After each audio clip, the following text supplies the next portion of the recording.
Good morning. It is 6:44 a.m. on Friday. Yay, Friday, May 6th, 2016. I'm Christiana Ellis and I just got up. This is 5 more minutes. So, better discipline today in one way and less in another. Better and less don't go together. The point is that I did not really do anything else before doing this video. I took Luna outside, but I did not screw around on the internet first, which is part of what I was aiming to achieve, but also because once again I stayed up later than I should have because I do not have good discipline in that sense, has left me feeling very sleepy this morning. And so I lay in bed listening to my alarm go for far longer than typical. Um, while walking Luna, though, we met another dog that Luna has only seen from afar up to this point. Um, One of the things that I really like about my current apartment is the the windows. The placement of the windows are such that in the bedroom I have my bed. Oh, you can kind of see it. The bed is up against the window, and what that means is that Luna can lay on the bed and look out the window, which she really likes. But across the street from us, there is a house with a yard, and sometimes that yard has a dog in it, and those dogs will bark at each other because that's what dogs do. Um, but she had never actually met the dog in person until today, and the dog's name was Lucy, and it was very sweet. And the owner also commented on how, hey, we know you from across the street. Sometimes my dog barks at you. um, it would be nice to imagine that they won't bark at each other so much now that they've met, but I suspect that's unlikely. After all, from across the street, they won't be sure that it's really that same other dog. Kind of takes the greater awareness to make that connection, I think. But anyway, I've been thinking a lot about virtual reality lately. Uh, my HTC Vive still has not arrived, although it's supposed to ship in May, so hopefully soon. That will be very exciting. I'm excited about it.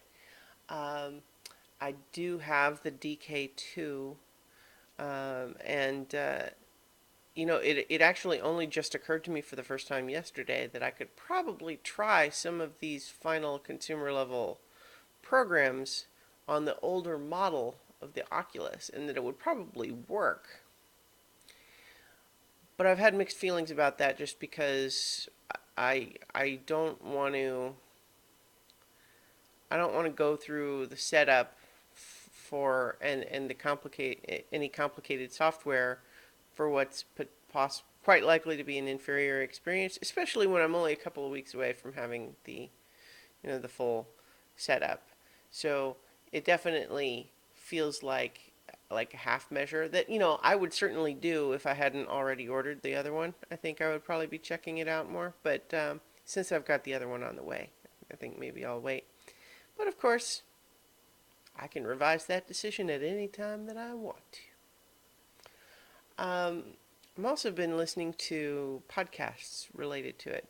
Not only do I enjoy it when the video game podcasts that I typically enjoy, in particular, I can recommend uh, uh, the Kind of Funny Games Cast and P.S. I Love You XOXO, which is also done by the Kind of Funny guys.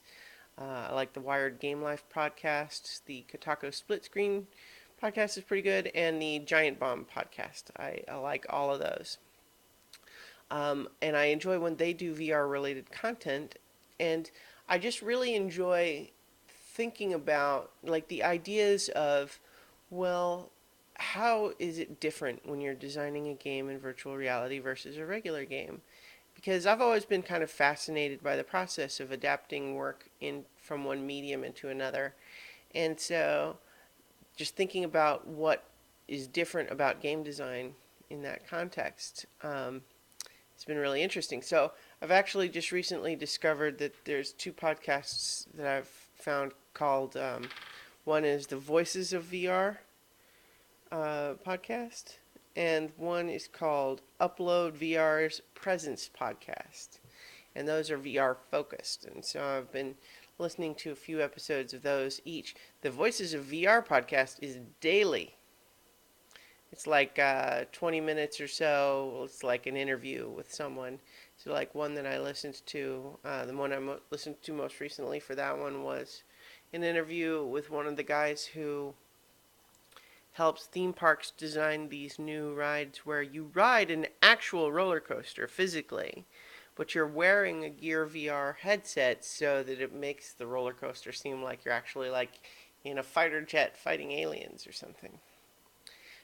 So it's cool stuff. I'm interested, and you can count on the idea that I will be talking a lot more about VR once my HTC Vive arrives.